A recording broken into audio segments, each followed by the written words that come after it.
12 দিন রাখার পর শেষের দিন তারা এখানে এসে আমাকে বলে যে আপনাদের এখানে যে আপনারা যে ট্রিটমেন্টটা করাবে সেই ট্রিটমেন্টটা এখানে হয় না। যে আমার রোগীকে কি দিকে আনতে পারবে না, তো মারা গেলে মারা যাক, আমরা যখন রাউন্ডে যাবো তখন। এখন আমি 15 মিনিট ধরে দাঁড়ায় রয়েছি, বলতেছে এখন বলছে যান আমরা আসতেছি, তারপর আবার আমার সাথে নিয়ে আসতেছে না। আমরা অনেক দৌড়াদৌড়ি করি, ওনারা হচ্ছে খালি একের পর এক রিপোর্ট দিতে থাকে, তারা একবারে কোনো রিপোর্ট দেয় না।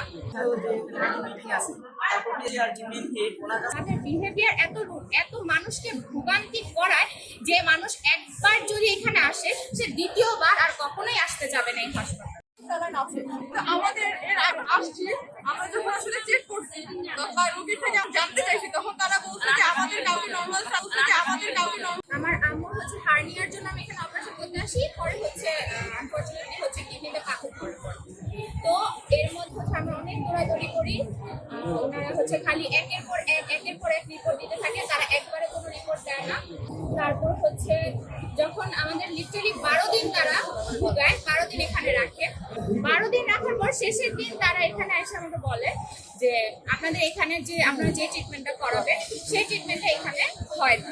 লিটারালি 12টা দিন আমার আম্মুকে এখানে ভোগাইছে, কষ্ট দিয়েছে। বাথরুমের যে অবস্থা, বাথরুমে সে পয়েন্ট আর ইউরিন ইনফেকশন হয়ে গেছে, ইউরিনের মানে কিডনির যে সমস্যাটা সেটার কারণে সে এখানে ছিল, কিন্তু তার ইউরিন ইনফেকশন হয়ে গেছে, সে বাথরুমে যাইতে পারে না। এত অবস্থা, আর হচ্ছে পোকা মাকড়ের যে অবস্থা এগুলো বলা যায় না। তার আমরা সিস্টারকে বলছি, বলে কি একটু কষ্ট করে আপনাদের এখানে থাকতেই হবে, যেহেতু সরকারি হাসপাতালে আসছেন আপনাদের এখানে থাকতে হবে কষ্ট করে। এটা তো কোনো কথা না, আমরা আমাদের টাকা দিয়ে হসপিটালগুলো বানানো, আমাদের ট্যাক্স দিয়ে এই হসপিটালগুলো বানানো। তাদের বিহেভিয়ার এত মানুষকে ভোগান্তি করায় যে মানুষ একবার যদি এখানে আসে সে দ্বিতীয়বার আর কখনোই আসতে যাবে না এই হাসপাতালে। আমরা চাই যে এই ভোগান্তি শেষ হোক, জনগণের ভোগান্তি শেষ হোক, যেহেতু স্বৈরাচারের সবকিছু পতন হয়েছে। আমরা চাই এই যে স্বৈরাচারী এখানে চলতেছে এখন, সেটারও যাতে পতন হোক। আমি চাই যে সব জনগণ তাদের নির্দিষ্ট যে অধিকারটা সেটা যাতে তারা ফিরে পায়, তাদের যাতে কোনো ভোগান্তির কোনো আমরা চাই যে স্বাস্থ্য অধিদপ্তরের মধ্যে পদক্ষেপ নেব, কারণ এটা কিন্তু 500 শয্যা বিশিষ্ট হাসপাতাল, অনেক বড় একটা হাসপাতাল। এখানে কিন্তু অনেক মানুষ অনেক জায়গা থেকে আসে। আমি চাই তাদের যাতে আর এই যে হতাশ হয়ে ফিরে যেতে না হয়, তাদের যাতে কোনো এখানে খারাপ না ফেস করতে হয়। এখন আমি 15 মিনিট ধরে দাঁড়ায় রয়েছি, বলতেছে এখন বলছে যান আমরা আসতেছি, তারপর আবার আমার সাথে নিয়ে আসতেছে না। ওনাদের যখন সময় 10টা বাজে, ওই 10টায় হয় না, ওনারা আসবে, ওনাদের কাছে নাকি সবই ইমার্জেন্সি। আমি একটা কথা বলতে চাই, যদি বলে যে আমার রোগীকে কি দিকে আনতে পারবে না, তো মারা গেলে মারা যাক, আমরা যখন রাউন্ডে যাবো তখন যাবো। আর একটা কেরালা পাল্টাই চলে, একটা রোগী যখন স্যালাইন শেষ হয়ে যায় তখন ব্লাড উঠে, তখন একটা রোগী যখন যাওয়া 3 ঘন্টা যাওয়া হয়, আসে না, আধা ঘন্টা কত পরে আসে। এমন একটা রোগী মারা গেছে আমার চোখের সামনে, 3বার গেছে ওর ওয়াইফে, ওরা আসলে মারার পরে আইসে করে বলতেছে সে মারা গেছে। এই রোগীর সাথে ব্যবহার করা হয়, এবার আপনার ইয়ে করেন।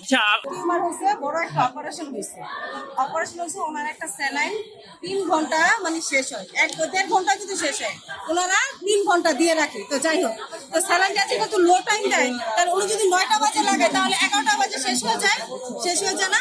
উনি বলছে আমরা যাবো, ওনারা যখন রাউন্ডে যাবে তখন আমি বলছি আজকে 9টা বাজেই লাগাবে। আমি কারেক্ট 9টা বাজে 9টা 5 না 9টাই গেছি, যাই বলছি আসেন আমাদের স্যালাইন লাগাবে। আমি বলছি আসবো, আপনি ঝগড়া করতেছেন কি? আপনার সাথে কথা বলা কি আমার ঝগড়া করা? আপনি আসেন, আসবেন না। আরেকটা সিস্টার বলতেছে চল দিয়ে আসি, ওই সিস্টারটা বলে আমি দিতে পারবো না, আমি এখন যাবো।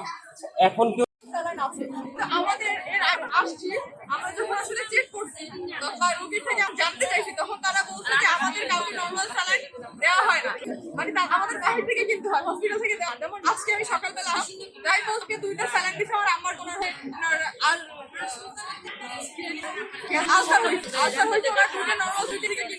করছেন?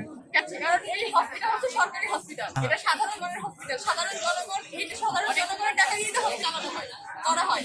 ইভেন আমাদের তো যে আসলে পরিচালক না, কিন্তু আমরা একটা ইসিজি হচ্ছে কেমিক্যাল নাই, তো সেক্ষেত্রে আমরা যাওয়ার পরে কেমিক্যাল ভিতরে কেমিক্যাল অধিদপ্তরকে জানিয়েছে, থেকে